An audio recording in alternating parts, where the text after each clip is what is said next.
Shalom saudara-saudaraku yang dikasihi Tuhan. Kita akan mendengarkan sapaan Tuhan melalui firman-Nya yang akan menopang dan menguatkan kita menjalani hari-hari yang penuh pergumulan ini.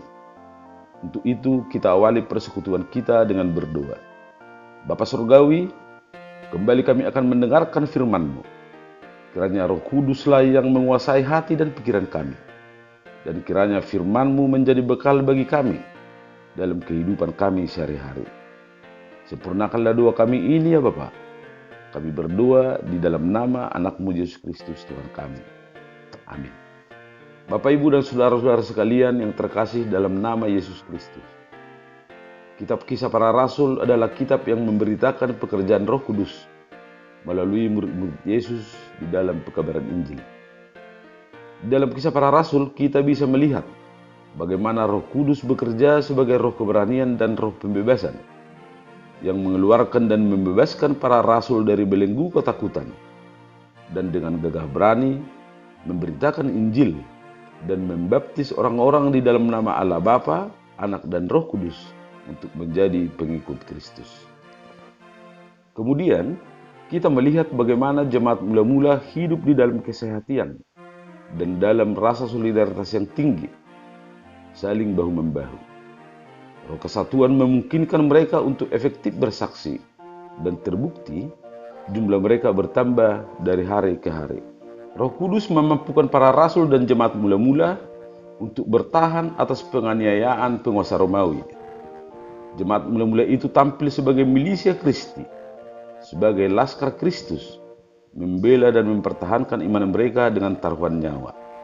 Roh Kudus juga yang mengubah Saulus menjadi Paulus, dari penganiaya pengikut Kristus menjadi pengikut Kristus.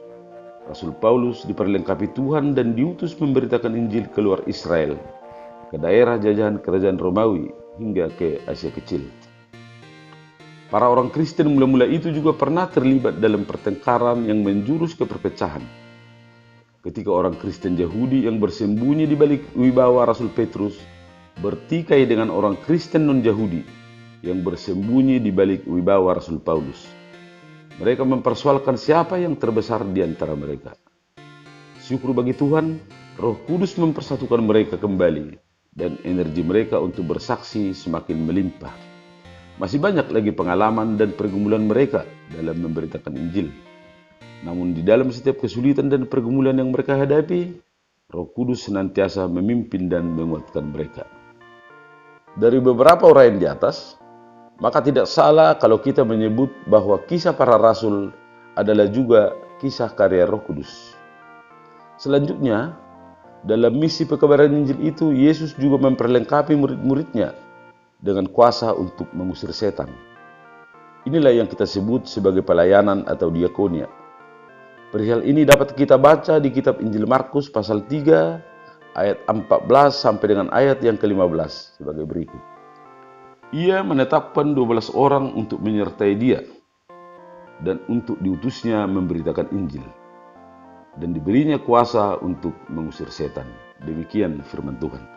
Lebih lanjut, kita akan melihat bagaimana tantangan yang dihadapi oleh para penginjil ketika berhadapan dengan okultisme, spiritisme yang dianut oleh masyarakat yang belum dan sudah mengikut Kristus. Melalui firman Tuhan sebagaimana tertulis di Kisah Para Rasul pasal 19 ayat 13 sampai dengan ayat yang ke-20. Nats ini adalah epistel untuk minggu ke-12 setelah Trinitatis, Minggu tanggal 29 Agustus tahun 2020, dengan topik Menang atas Kuasa Kegelapan. Mari dengarkan Bapak, Ibu, dan saudara-saudara sekalian. Saya akan membacanya untuk kita. Judul perikop, Anak-anak Skewa.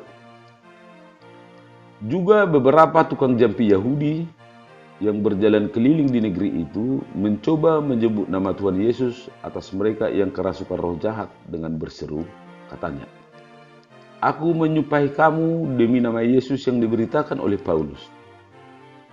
Mereka yang melakukan hal itu adalah 7 orang anak dari seorang imam kepala Yahudi yang bernama Skewa.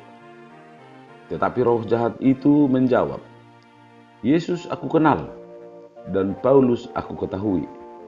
Tetapi kamu, siapakah kamu?" dan orang yang dirasuk roh jahat itu menerpa mereka dan menggagahi mereka semua dan mengalahkannya, sehingga mereka lari dari rumah orang itu dengan telanjang dan luka-luka. Hal itu diketahui oleh seluruh penduduk Efesus, baik orang Yahudi maupun orang Yunani. Maka ketakutanlah mereka semua dan makin masyhurlah nama Tuhan Yesus.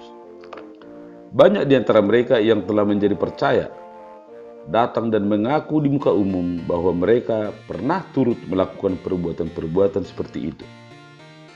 Banyak juga di antara mereka yang pernah melakukan sihir, mengumpulkan kitab-kitabnya lalu membakarnya di depan mata semua orang. Nilai kitab-kitab itu ditaksir 50.000 uang perak. Dengan jalan ini makin tersiarlah firman Tuhan dan makin berkuasa. Demikian firman Tuhan.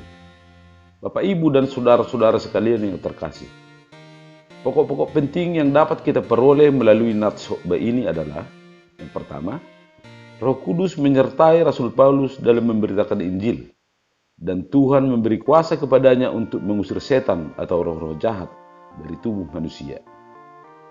Pemberian kuasa ini bertujuan untuk meneguhkan kebenaran Allah dan meneguhkan Rasul Paulus sebagai saksi yang diutusnya. Yang kedua, jemaat Efesus ternyata masih hidup di bawah pengaruh okultisme, suatu paham yang mempercayai dan mempraktekkan kuasa dari dunia kegelapan atau dunia roh-roh jahat.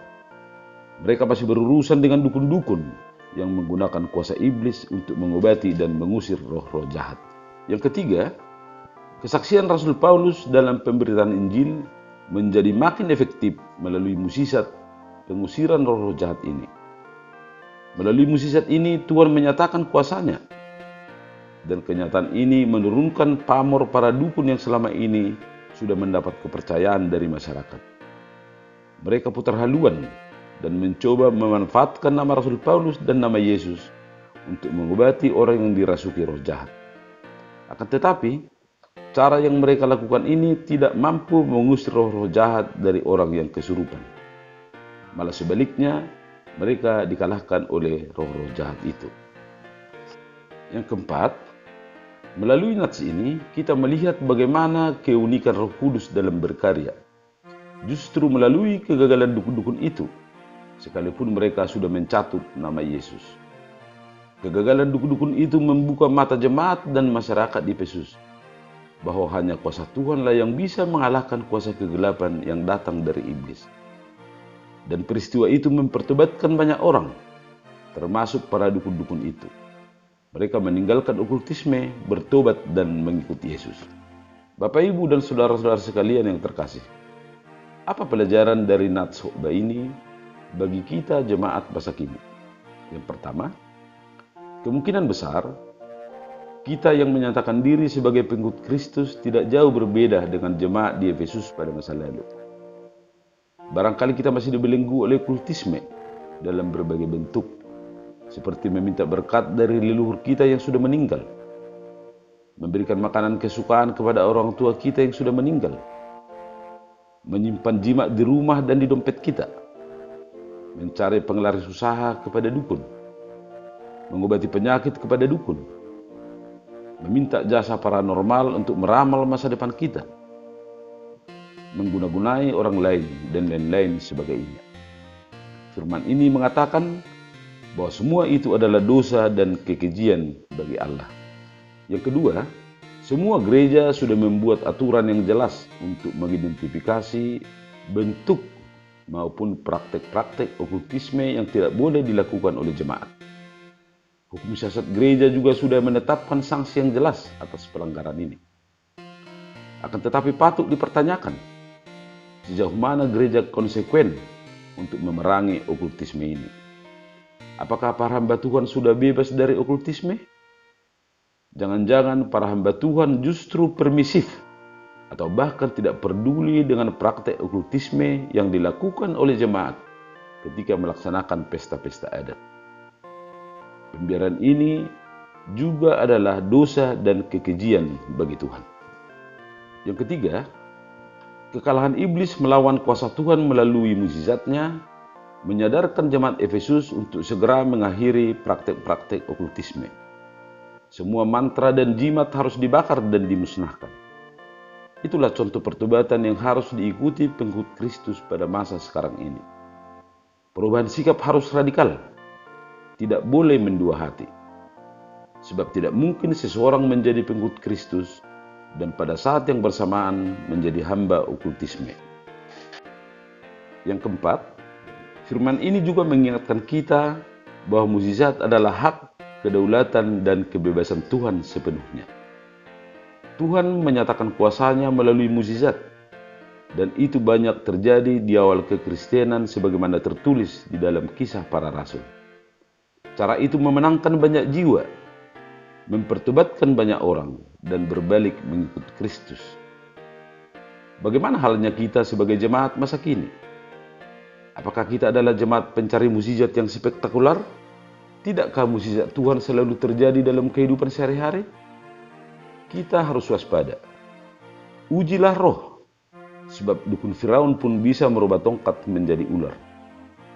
Tuhan tahu bahwa manusia suka kepada mukjizat, dan Tuhan ada kalanya bekerja melalui mukjizat.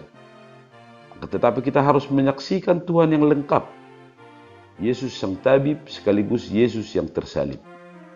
Dengan kesaksian itu kita akan dikuatkan untuk tidak terjerumus kepada okultisme gaya baru. Bapak, Ibu, dan saudara-saudara sekalian yang terkasih dalam nama Yesus Kristus.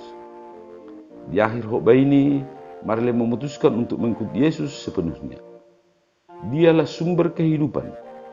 Okultisme sudah dikalahkan. Jiwa kita sudah dipulihkan oleh Yesus. Jangan bergantung kepada mukjizat, tetapi bergantunglah kepada Yesus sumber mukjizat. Saksikanlah Yesus sang tabib, sekaligus Yesus yang tersalib. Kiranya Allah Trinitatis melindungi dan memberkati kita. Amin.